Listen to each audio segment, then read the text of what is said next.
ان پاگلوں کو کیا پتا جو ابھی ٹی ویوں پہ بیٹھ کر کے میرے محبوب کی گستاخیاں کرتے ہیں، انہیں عقل کتنی ہے؟ ارے جس کی عظمت جبریل کے سمجھ میں نہ آ سکے یہ زانی سمجھیں گے، کھڑے ہو کے پیشاب کرنے والے سمجھیں گے۔ ارے جس کی عظمتوں کا ادراک ابو بکر صدیق نہ کر سکے، وہ صدیق جسے قرآن صدیق کہتا ہے والذی جاء بالصدق وصدق به اولئک هم المتقون، جسے قرآن صدیق کہے جب وہ میرے محبوب کی شان اور عظمت کو مکمل سمجھ نہ سکے، جب صدیق کے سمجھ میں نہیں آتا میرا محبوب تو کسی زندیق کے سمجھ میں کیا آ سکتا؟ ہندوستان والوں، یا رسول اللہ، ہندوستان والوں، یہ جو ٹی وی پہ بیٹھ کر کے بھونکتے ہیں، دل چھوٹا کرنے کی ضرورت نہیں ہے، اس لیے کہ ان کو سمجھنے کے لیے کوئی دماغ ہی آج تک پیدا نہ ہوا، بلکہ وہ خود کہتے ہیں، وہ اتنے بڑے خود کہتے ہیں یا ابا بکرن لم یعرفنی حقیقتاً غیر ربی، اے ابو بکر میری حقیقت کو میرے رب کے سوا کوئی جانتا ہی نہیں۔ ارے جب کوئی جانتا ہی نہیں تو کوئی کیا بیان کر سکتا ہے؟ ابھی تک لے کے بیٹھا ہوا ہے کہ چھوٹی عمر کی بیوی سے شادی کی، چھوٹی عمر کی بیوی سے۔ ہم بتائیں جن کے عبادت تم کرتے ہو وہاں بھی تو 6 سال کی عمر میں شادی ہوئی، ہمارے پاس آ کے بیٹھو، 11 شادیاں کی، آپ کے یہاں تو 2608 ہے۔ ہم بتائیں گے آؤ نا، اگر ہم بولتے نہیں تو اس کا مطلب یہ نہیں کہ ہمیں بولنا نہیں آتا یا ہمیں معلومات نہیں ہے۔ تم جتنا نہیں جانتے اپنے بارے میں اس سے زیادہ ہمیں پتا ہے۔ ہاں، بڑے آئے عورت کے محافظ بننے والے جوؤں میں ہارتے رہے، وہ تو یہ میرے مصطفیٰ کی شان ہے جس نے نیک بیوی کو شوہر کے لیے جنت قرار دیا ہے۔ یہ میرے مصطفیٰ کی شان ہے۔ توجہ کریں، مصطفیٰ جان رحمت نے بیوی کو اتنا بلند کیا ہے کہ رسول اللہ کے بیٹوں کے بستر پہ قرآن نازل ہوا، اس کی تشریح نہیں ملتی۔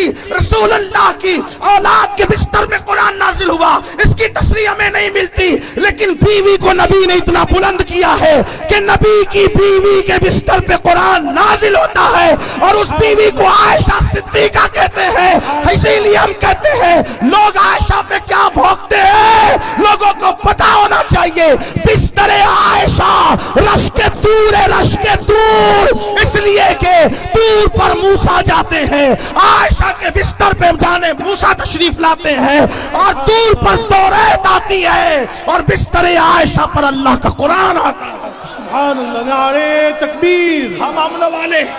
ہم امن والے لوگ ہیں، ہم کوئی فساد نہیں چاہتے، اس لیے ہم خاموش ہیں، لیکن اگر یہ زبانیں نہیں رکی تو پھر ہم اتنا کھولیں گے کہ شرما جاؤ گے۔ ہمیں پتا ہے نا، ہم تو آپ کو ہی پڑھتے ہیں، میں تو بہت چھوٹا آدمی طالب علم ہوں، ابھی علماء بیٹھیں گے تو پتہ نہیں کیا ہوگا۔ ہاں، ہمارے یہاں جو ہے نیک بیوی جنت ہے شوہر کے، اور وہ بیوی سے پہلے بیٹی بنتی ہے، بیٹی جنت ہے باپ کے لیے، بیٹی رحمت ہے باپ کے لیے۔ ہاں، بیٹی ہے تو جنت، بڑی ہو کر بیوی بنی تو کسی کی جنت، بڑی ہو کر شادی ہونے کے بعد ماں بنی تو اولاد کی جنت۔ سبحان اللہ، جنت کے سوا تصور کیا ہے؟ ہمارے یہاں نہ جوا حلال ہے، نہ جوے میں بیوی کو ہارنا حلال ہے۔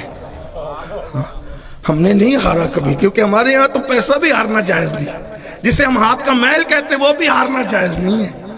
ہاں، لیکن ہم بھی منہ میں زبان رکھتے ہیں، لیکن اتنا ہے کہ بس بات اتنی ہے کہ کتا انسان کو کاٹتا ہے، پلٹ کر انسان کتے کو نہیں کاٹتا، اتنی سی بات ہے، باقی اور کوئی بات نہیں ہے، ورنہ ہم بھی منہ میں زبان۔ اور اگر زیادہ مجبور کریں گے تو پھر ہم انجام کی پرواہ کیے بغیر بات کریں گے، اس لیے کہ جو ہاتھ رسول اللہ کے نام پہ چومے گئے ہیں اگر وہ ہاتھ رسول اللہ کے نام پر ہتھکڑیوں سے بھر دیے جائیں وہ دن ہمارے لیے سنت زین العابدین کا دن ہوگا. سبحان اللہ سبحان اللہ. اس سلسلے کو رکنا چاہیے. ہم گزارش کرتے ہیں, امن چاہتے ہیں, جیو اور جینے دو, اپنا اپنا کام کرو اور ہمیں اپنا کام کرنے دو. ہمارا محبوب اتنا اچھا ہے نا, ہمارا محبوب اتنا اچھا ہے, اتنا اچھا محبوب ہے کہ تمہاری کتابوں میں بھی ہمارے محبوب کا تذکرہ ہے. سبحان اللہ. تم اپنی کتابوں کے خود باغی ہو, نفس پرست ہو. تم دوسروں کی کتاب نہ پڑھتے, کم سے کم اپنی تو پڑھ لیتے. اپنی پڑھو تو پتہ چلے گا کہ کتنا حسین ہے اللہ کا محبوب, کتنا حسن والا ہے اللہ کا محبوب. ہاں